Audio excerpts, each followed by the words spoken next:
رب کائنات کی بارگاہ میں دعا ہے کہ رب کائنات عالم اسلام کے جتنے بھی مسلمان آج تک وفات پا چکے ہیں، اس بابرکت مہینے کے صدقے، اس بابرکت دن کے صدقے سب کی بخشش فرمائے۔ رب کائنات سب کے درجات کو بلندی عطا فرمائے۔ جتنے بھی مسلمان بیمار ہیں، محلہ سمیت، حاضرین مجلس سمیت، رب کائنات اپنے نبی کے صدقے، اپنے کلام کے صدقے، اس مہینے کی ہر مبارک گھڑی کے صدقے سارے بیماروں کو شفا عطا فرمائے۔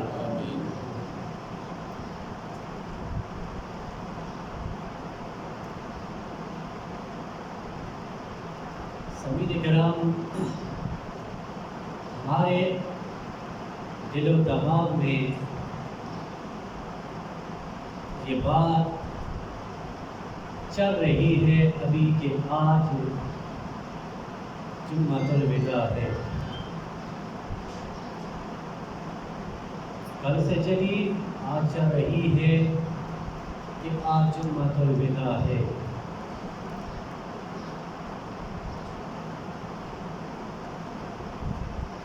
آج کرنا کیا ہے کہ ہم نے جمعۃ الوداع کی اصل کو پانا ہے کہ لفظ الوداع ہم سے تقاضا کس بات کا کر رہا ہے۔ ہمارا معیار خوشی کا ہے کہ بس جمعۃ الوداع ہے، چند دن بعد عید ہے، ہمارا معیار خوشی ہے بس۔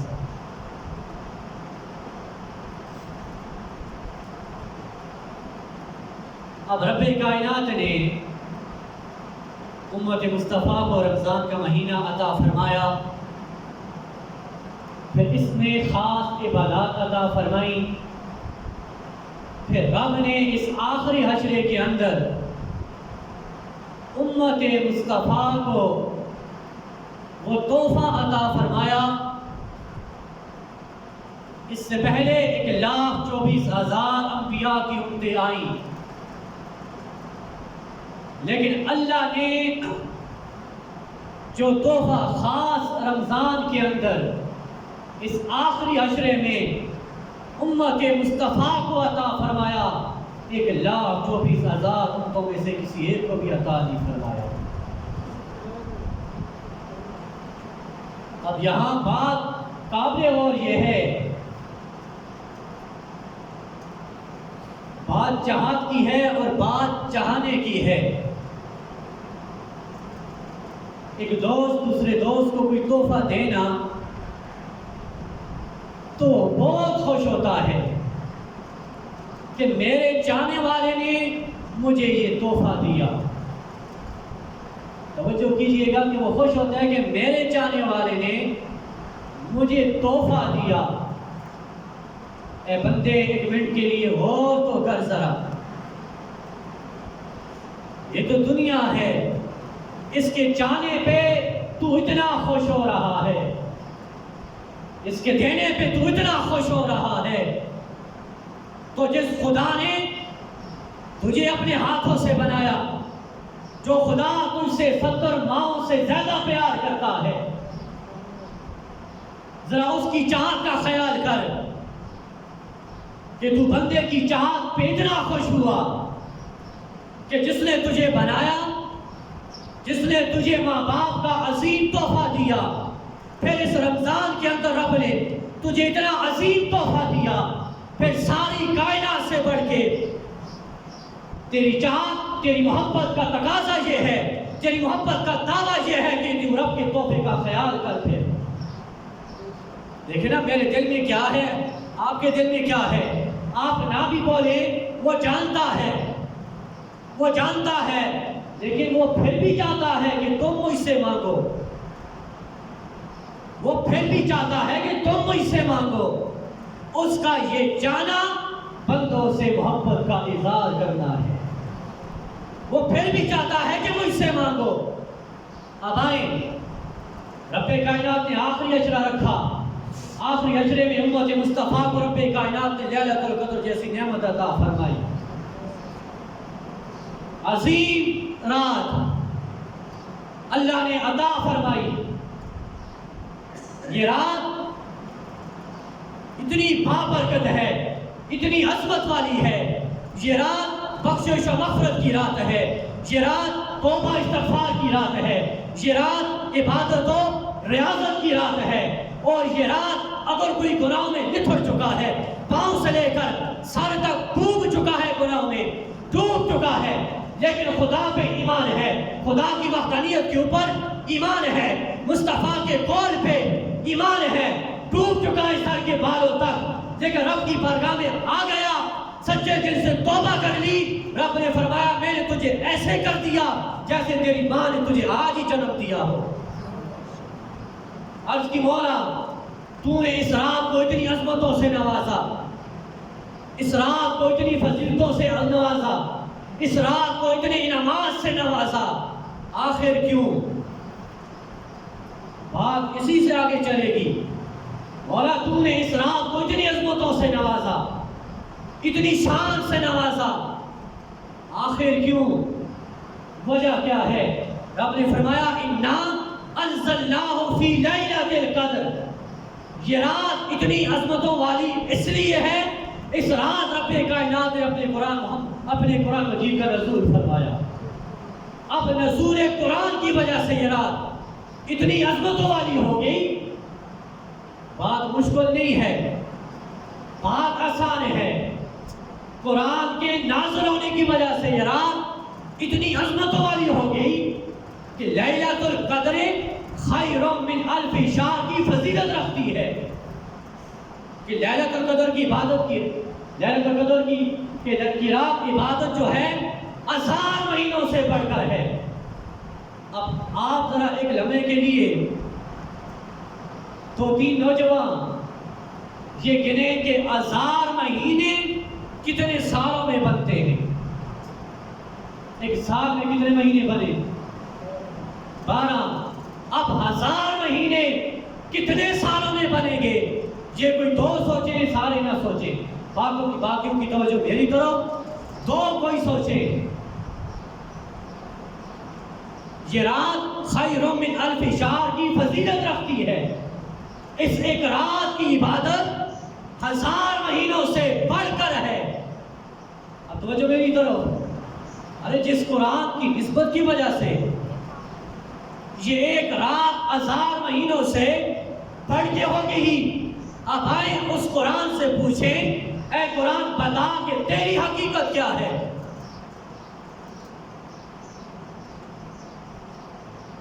اب قرآن سے پوچھیں اے قرآن بتا تیری حقیقت کیا ہے؟ جب ہم نے یہ سوال قرآن سے کیا، قرآن کہتا ہے کہ اِنَّهُ لَقَوْلُ رَسُولٍ كَرِيمٍ، یہ قرآن محمد مصطفیٰ کا قول ہے، یہ قرآن محمد مصطفیٰ کی بات ہے، یہ قرآن حضور کی زبان سے نکلے ہوئے الفاظ ہیں۔ بلکہ اور آسان کر دوں، مومنوں کی ماں اما عائشہ صدیقہ رضی اللہ تعالیٰ عنہ فرماتی ہیں کانا خلقہ القرآن، لوگوں یہ جو میرے مصطفیٰ کے اخلاق ہیں، میرے مصطفیٰ کے اخلاق کا نام قرآن ہے، میرے مصطفیٰ کے اخلاق کا نام قرآن ہے۔ اور یہ قرآن جو ساری کتابوں سے افضل ہے، یہ قرآن جس میں صغیر و کبیر مستتر ہے، یہ قرآن جو کہتا ہے لا رتب ولا یابس الا فی کتاب مبین، یہ کتاب جس میں ہر چیز کا علم موجود ہے، ساری کائنات کا علم اس میں موجود ہے، ساری کائنات کا علم اس میں موجود ہے قرآن میں۔ پھر 1600 سال سے اس کی تفسیر ہو رہی ہے، ہر مفسر قرآن نے اپنا سارا زور اس کی تفسیر پہ خرچ کیا، خرچ کرنے کے بعد اتنا کہہ دیا، اتنا ہی کہہ دیا کہ زندگیاں ختم ہو گئی، قلم ٹوٹ گئے، تیرے تو اوصاف کا ایک باب بھی مکمل نہ ہوا۔ ارے 1600 سالوں سے بڑے سے بڑا مفسر قرآن کی تفسیر کر رہا ہے، لیکن قرآن کی حقیقت کو نہیں جان سکا، تو جس ذات پہ یہ قرآن نازل ہوا اس ذات کی حقیقت کو کوئی کیسے جانتا؟ ارے آئے حضور فرماتے کس کو ہے؟ حضور نے فرمایا یا ابا بکر لم یعرفنی حقیقت غیر ربی، اے ابو بکر میری حقیقت کو میرے رب کے سوا کوئی نہیں جانتا۔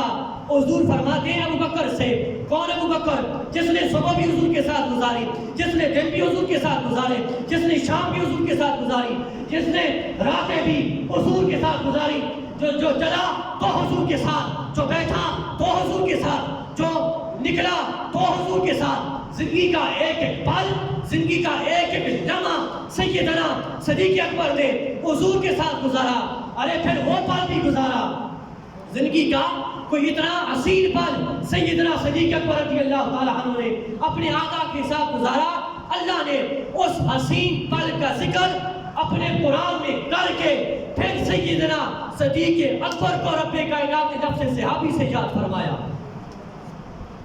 1,24,000 صحابہ گزرے، اللہ نے کسی بھی صحابی کو نفس صحابی سے اس قرآن میں ذکر نہیں کیا، لیکن جب باری آئی صدیق اکبر کی، رب نے فرمایا ثانی اثنین اذ ھما فی الغار اذ یقول لصاحبہ۔ غار ثور کے اندر سیدنا صدیق اکبر رضی اللہ تعالیٰ عنہ اور حضور کی ذات ہے۔ 3 دن اور 3 راتیں تنہا حضور اور سیدنا صدیق اکبر غار ثور میں رہے۔ 3 دن 3 راتیں سیدنا صدیق اکبر کی گود تھی، حضور کا سر انور تھا، اور 3 دن اور 3 راتیں تنہا صدیق اکبر نے کچھ بھی نہ کیا۔ صدیق اکبر نے ایک ہی کام کیا، 3 دن اور 3 راتیں محمد مصطفیٰ کے چہرے کا دیدار کیا۔ بس سیدنا صدیق اکبر رضی اللہ تعالیٰ عنہ 3 دن 3 راتیں اس حضور کے چہرے کا دیدار کرتے رہے۔ اللہ نے اس پل کا ذکر قرآن میں کیا تو حضور صدیق اکبر سے فرماتے ہیں، اے ابو بکر تو نے زندگی کا ایک ایک پل میرے ساتھ گزارا، تو نے ایک ایک پل میرے ساتھ گزارا، لیکن سن میری حقیقت کو میرے خدا کے سوا کوئی نہیں جان سکتا۔ یہ حضور کی ذات ہے۔ تو جب لوگوں نے قرآن کے بارے میں شک کیا، رب نے فرمایا پھر لا فَإِنْ تَفْعَلُوا وَلَن تَفْعَلُوا، اگر تم اس قرآن میں شک کرتے ہو پھر اس کی مثل ایک صورت لے آؤ، وَادْعُوا شُهَدَاءَكُمْ، اکیلے نہیں سب کو ملاؤ، لاؤ اس قرآن کی ایک مثل صورت لے آؤ۔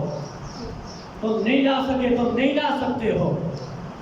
تو رب نے فرمایا اِنَّا أَنزَلْنَاهُ فِي لَيْلَةِ الْقَدْرِ، کہ ہم نے قرآن کو لیلۃ القدر میں نازل کیا۔ اِنَّا أَنزَلْنَاهُ فِي لَيْلَةِ الْقَدْرِ، ہم نے اسے نازل کیا۔ اللہ نے قرآن کا لفظ نہیں ذکر کیا، ضمیر غیب سے فرمایا کہ ہم نے اسے لیلۃ القدر میں نازل کیا۔ اللہ قرآن کا ادب چاہتا ہے، رب قرآن کی عزت چاہتا ہے، رب قرآن کی تعظیم چاہتا ہے۔ تم سعودی والوں کی بات نہ کرو، سعودیہ کی۔ قرآن کا پہلا ادب یہ ہے لا یمسہ الا المطہرون، رب فرماتا ہے اس قرآن کو وہی چھو سکتا ہے جو پاک ہوگا، ناپاک قرآن کو تو ہاتھ بھی نہیں لگا سکتا۔ پھر قرآن کا یہ ادب ہے، اسے جب اتارا جائے دونوں ہاتھوں پہ لے کے سینے سے لگایا جائے، سر کے نیچے رکھنے کے لیے نہیں آیا، ادھر پڑا ہو تو آگے پیچھے چل اس لیے نہیں آیا۔ اِنَّا أَنزَلْنَاهُ فِي لَيْلَةِ الْقَدْرِ، رب نے قرآن کے اندر ایت کا ذکر کر کے بتا دیا کہ لوگوں جس خدا نے یہ قرآن مصطفیٰ پہ نازل کیا وہ خدا پہلے اپنے قرآن کا ادب چاہتا ہے۔ آپ بڑوں کا ادب کرتے ہیں تو کیا کہتے ہیں کہ آپ اپنے والد کا نام لیتے ہیں؟ کبھی کسی نے اپنے والد کا نام لیا ہے یا کوئی بڑے بھائی کا نام لیتا ہے؟ نام لے تو کیا ادب ہوگا؟ پھر نام لے تو والد کا ادب نہیں ہو سکتا، بے ادبی ہوگی۔ اِنَّا أَنزَلْنَاهُ فِي لَيْلَةِ الْقَدْرِ، ہم نے اسے لیلۃ القدر میں نازل کیا۔ اب سنیں، مختصر کرنا پڑے گا۔ وَمَا أَدْرَاكَ مَا لَيْلَةُ الْقَدْرِ، تم کیا جانو کہ لیلۃ القدر کیا ہے؟ آئیں، اب یہ امت مصطفیٰ کو ملی کیوں؟ حضور ہیں، حضور کے صحابہ سامنے ہیں، حضور نے درس شروع کیا۔ اب آئیں قربان جائیں صحابہ کی عظمت پہ۔ قیامت تک دنیا بڑے سے بڑا مفتی، بڑے سے بڑا محدث، بڑے سے بڑا غوث قیامت تک قرآن کا درس دیتا رہے گا، حدیث کا درس دیتا رہے گا، فقہ کا درس، اسلام کا درس دیتا رہے گا۔ سننے والے قیامت تک آتے رہیں گے۔ لیکن قربان جائیں صحابہ کی عظمت پہ، ارے آج جب ہم حضور کے چہرے کا ذکر کرتے ہیں تو صحابہ سامنے بیٹھ کے قرآن کا درس بھی سنتے تھے اور ساتھ چہرے مصطفیٰ کا دیدار بھی کرتے تھے۔ آج ہم حضور کی زلفوں کا ذکر کرتے ہیں تو خدا کی قسم جب حضور حدیث کا درس دیتے تھے صحابہ درس حدیث بھی سنتے تھے 7 گھنٹوں بیٹھ کر مصطفیٰ کی زلفوں کا دیدار بھی کیا کرتے تھے. صحابہ کی عظمت پہ قربان جائیں. جب حضور نے صحابہ کے سامنے ذکر کیا پہلی امتوں کا, میرے صحابہ سنو, پہلے انبیاء کی 500 سال 1000 سال عمریں تھیں, پھر ان کی امتوں کو بھی عمریں 500 سال 1000 سال تھی. جب صحابہ نے سنا صحابہ کی آنکھوں میں آنسو آ گئے, صحابہ کی آنکھوں میں آنسو آ گئے. کیوں؟ عرض کی یا رسول اللہ, جب ان کی عمریں اتنی لمبی یا رسول اللہ, پھر ان کی نمازیں بھی ہم سے زیادہ, پھر ان کی روزے بھی ہم سے زیادہ, ان کے حج بھی ہم سے زیادہ, ان کے نوافل بھی ہم سے زیادہ, ان کی قرآن کی تلاوتیں بھی ہم سے زیادہ, ان کے نیک اعمال بھی ہم سے زیادہ. یا رسول اللہ وہ تو ہم سے آگے نکل گئے. پھر روئے صحابہ حضور کی بارگاہ میں, یا رسول اللہ پھر تو ہم سے آگے چلیں گے عبادات کے اندر. اور ہم خوش ہو رہے ہیں کہ آج جمعۃ الوداع ہے, ہم خوش ہو رہے ہیں کہ آج جمعۃ الوداع ہے کہ جان چھوٹ جائے گی نمازوں سے. وہ صحابہ تھے جنہوں نے حضور کے پیچھے نمازیں پڑھی تھی. بلکہ یا رسول اللہ ہم تو پیچھے رہ گئے ہیں. پھر نمازوں کا سنا رو پڑے, حج کا سنا رو پڑے کہ ہمارے پاس تو رہا ہی کچھ نہیں. وہ تو پہلے نمبر لے گئے, حضور بھی پریشان حال. رب نے فرمایا جبریل عرض کی مولا حکم فرمایا دیر نہ کر, قرآن لے جا, زمین پہ چلا جا. دیکھتا نہیں جنہوں نے تن من دن سب کچھ میرے مصطفیٰ پہ لٹایا, ان کی آنکھوں میں آنسو آ گئے. قرآن لے جا, میرے مصطفیٰ سے کہہ دے, اپنے یاروں سے کہہ دے, رب انہیں ایک تحفہ دینا چاہتا ہے. وہ تحفہ ایسا, ایک رات انہیں دوں گا, ایک رات عبادت تیرے یار کریں گے, ایک رات عبادت تیرے امتی کریں گے, ایک رات عبادت تیرے امتی کریں گے. اس ایک رات کی عبادت کا ثواب انہیں اتنا دوں گا. پہلوں کی عمریں 1000 سال تھی, انہوں نے 1000 سال میری عبادت کی. جن رات مجھے پکارا ان میں سے ایسے بھی تھے جنہوں نے 1000 سال رات کو روزہ بھی رکھا, دن کا جہاد بھی کیا.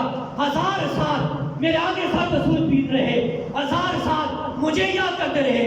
لیکن تیرا امتی ایک رات مجھے یاد کرے گا, ایک رات عبادت کرے گا.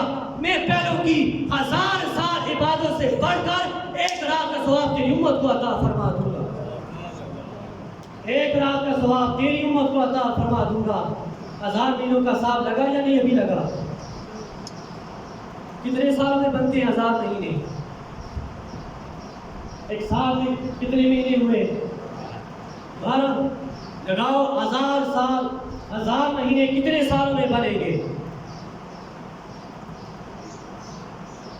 آپ نے فرمایا ایک رات عبادت تیرے صحابہ تیری امت کرے گی, 1000 مہینوں سے بڑھ کر ثواب میں رب انہیں عطا کر دوں گا. تمہیں کرنا کچھ نہیں پڑتا, نہ پیسے لگاؤ گے تم, نہ گاڑی بک کرو گے, نہ کچھ اور اہتمام کرو گے, کچھ بھی نہیں کرو گے, کھا پی کے اللہ کے گھر میں آ جاؤ گے. وما ادراک ما لیلۃ القدر. آپ کیا جانے کہ لیلۃ القدر ہے کیا؟ اس سے مراد یہ نہیں کہ حضور نہیں جانتے, حضور جانتے ہیں, لیکن یہ ایک محب کا اپنے محبوب کو تحفہ ہے. پھر اس تحفے کی اہمیت جتلائی جا رہی ہے. ایک دوست دوسرے دوست کو تحفہ دینا قرآن کا, ساتھ کہے گا کہ میں تجھے تحفہ دے رہا ہوں قرآن کا. یہ کوئی عام کتاب نہیں, یہ قرآن ہے. قرآن کی اہمیت کو جتلا رہا ہے. تو رب فرماتے ہیں محبوب کوئی عام رات نہیں دی تجھے, لیلۃ القدر تجھے عطا کی ہے. رب اس کی اہمیت کو جتلا رہا ہے کہ محبوب تجھے لیلۃ القدر عطا فرمائی, جو لیلۃ القدر خیر من الف شہر, جو 1000 مہینوں کی عبادت سے بہتر ہے. پہلے 20 دن یہ تھوڑا کرم ہے رمضان کے اندر اس کا کہ رب افطار کے وقت 1,00,000 لوگوں کو جہنم سے آزاد فرماتا ہے. انہیں آزاد کرتا ہے جن کے اوپر جہنم واجب ہو چکی ہوتی ہے. پھر جب یہ جمعہ آتا ہے نا, جمعے کے دن ہر گھڑی ہر ساتھ رب کائنات 1,00,000 جہنم سے آزاد کرتا ہے. پھر وہ اس نے کیا تھوڑا کرم کیا, وہ رمضان کی ہر رات اعلان کرتا ہے کوئی مجھ سے مانگنے والا کہ میں اسے عطا کروں. پھر اس نے تھوڑا کرم کیا, ادھر دسترخوان بچھا ہے, کھانا تم نے ہے, لطف اندوز تم نے ہونا ہے. وہ کہتا ہے افطار کرنے سے پہلے ہاتھ اٹھا, تو جو بھی مانگے گا رب تیری دعا کو قبول فرما لے گا. یہ پہلے اس نے تھوڑا کرم کیا. عائشہ نامی ایک ولی گزرے ہیں, 1000 سال رات کو اللہ کی بارگاہ میں قیام کیا. قیام سے مراد یہ کہ رب کی بارگاہ میں نماز پڑھی, نوافل پڑھے. 1000 سال. پھر دن کو روزہ رکھ کے 1000 سال رب کے راستے میں جہاد کیا.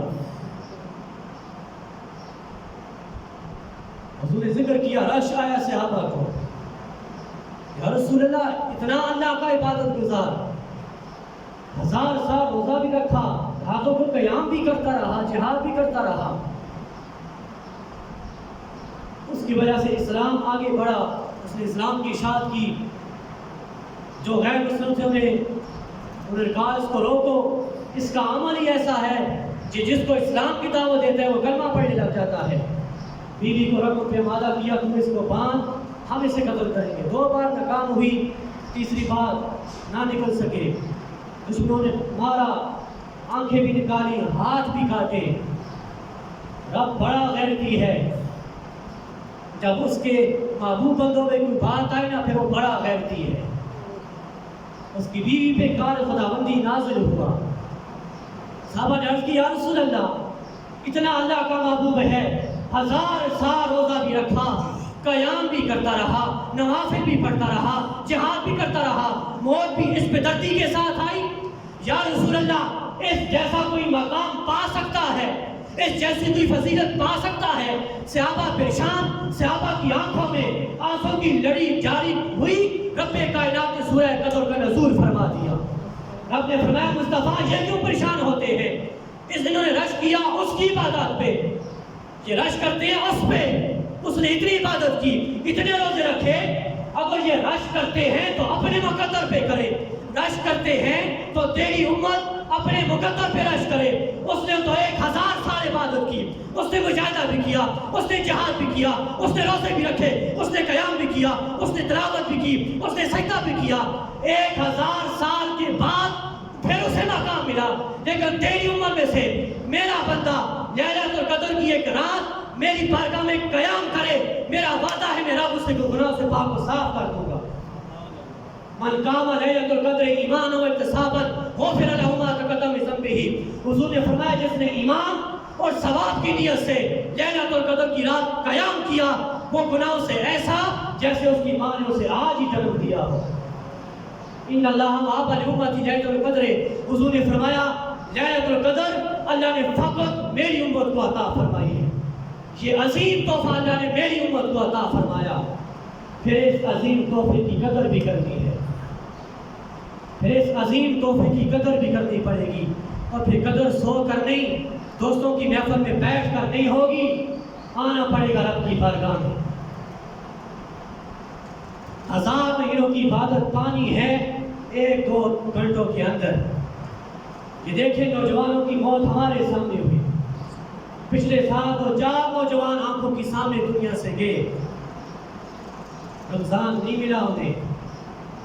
کسی کا دعویٰ ہے کہ مجھے کل کا روزہ ملے گا, یا اگلا رمضان ملے گا, یا لیلۃ القدر ملے گی. خوش نصیب ہو جنہیں یہ رمضان کا مہینہ ملا, پھر یہ مبارک راتیں مل رہی ہیں. آج سے پیچھے ذرا حساب کرو اپنا. آج جمعۃ الوداع ہے, تو وداع کا یہ مطلب ہرگز نہیں کہ ہم نے نمازیں چھوڑ دینی ہے. جمعۃ الوداع یہ رونے کا دن ہے. حضور نے فرمایا جب رمضان مبارک کی آخری رات آتی تھی تو زمین و آسمان رونا شروع کر دیتے ہیں. صحابہ نے عرض کی یا رسول اللہ وہ دکھ, وہ مصیبت و پریشانی ہے کیا جس میں زمین بھی روتی ہے, آسمان بھی روتی ہے, آسمان کی مخلوق بھی روتی ہے؟ حضور نے فرمایا صحابہ وہ دکھ, وہ پریشانی اور کوئی نہیں, وہ رمضان مبارک کی مقدس راتوں کی گزر جانے کا غم ہے. زمین و آسمان روتے ہیں, مولا مقدس دن, مقدس راتیں چلی گئی ہیں, مقدس لمحات گزر رہے ہیں. تو ہمارا معیار یہ ہے کہ جمعۃ الوداع کے بعد ہم نے نمازوں کا الوداع کہہ دیا, ہم نے قرآن کا الوداع کہنا شروع کر دیا, روزوں کا الوداع کہنا شروع کر دیا. تراویح تو پہلی ماشاءاللہ پوری پڑھتے ہیں, میرے بھائی آج کے دن یہ دعا کریں آج یا کل مولا جو ہو چکا تیرے بندے ہیں معاف کر ہمیں. اس مبارک دن کے صدقے مولا ہم سب کے صغیرہ کبیرہ گناہوں کو معاف فرما, ساری کوتاہیوں کو معاف فرما مولا. اس مبارک دن کے صدقے اپنے نبی کے صدقے مولا ہمارے جسم کو اپنی عبادت گاہ والا بنا دے مولا, ہمارے دل کو اپنی عبادت گاہ بنا دے. یہ دعا کرے مولا ہم بھولے چکے ہیں تجھے مولا, اپنے نبی کے صدقے مبارک ذاتوں کے صدقے ہمارے گناہوں کو معاف فرما. اور یہ عہد کرے مولا جس قرآن کی تلاوت ہم نے پورا رمضان کی مولا, سارا سال زندگی کے آخری سانس اس قرآن کی تلاوت ہم کرتے رہے. یہ دعا کرے مولا اس قرآن کی تلاوت کی توفیق عطا فرما. یہ دعا کرے مولا جس نماز کی پابندی رمضان میں کی پورا سال پانچوں نمازیں جماعت کے ساتھ پڑھنے کی ہمیں توفیق عطا فرما. یہ اس کی بارگاہ میں دعا کرے تب جا کے مسئلہ حل ہوتا ہے. یہ دعا کرے مولا ہمارے دل کو ہماری آنکھوں کو ایسا کر دے ہماری نظر اٹھے ایسی جگہ لگے جہاں تیری مرضی ہو, ہمارے قدم اٹھیں تو وہاں لگے جہاں تیری مرضی ہو. پھر اس کی مرضی یہ ہے میرے بندے جب اذان ہو میری مرضی چاہتا ہے میری رضا چاہتا ہے, پھر میری رضا نماز کے اندر ہے. جب تو نماز پڑھے گا پھر میں تجھے وہ عطا کروں گا جو تیری مرضی ہوگی. پھر خودی کو کل بلند اتنا کہ خدا بندے سے خود پوچھے بتا تیری رضا کیا ہے. ان الصلاۃ تنہا عن الفحشاء والمنکر, رب نے ساری برائیاں رب نے ساری اچھائیاں رب نے نماز کے اندر بند کر دی. اب اگر جب رمضان کا چاند نکلتا ہے نا یہ دل کے اوپر جتنا گرد و غبار ہے نا رمضان اسے شیشے کی طرح صاف کر دیتا ہے. اب اسے اسی طرح رکھنا یہ ہمارے اوپر ہوتا ہے. ہم اس آئینے کو صاف رکھنا چاہتے ہیں یا پھر اسے گندا کرنا چاہتے ہیں. جب رمضان کے بعد تیری نظر کسی اور جگہ لگے گی, جب تیرے قدم اور کسی جگہ لگے گے, جب تو قرآن کو بند کر کے پورا سا رکھ دے گا پھر تیرا دل وہی اسی طرح ہوگا جیسا پہلے تھا. آگے صلاۃ لطلوع الشمس الی غسق اللیل وقرآن الفجر ان قرآن الفجر کان مشہودا. اپنی شان تو سنو ذرا, اپنی شان تو سنو.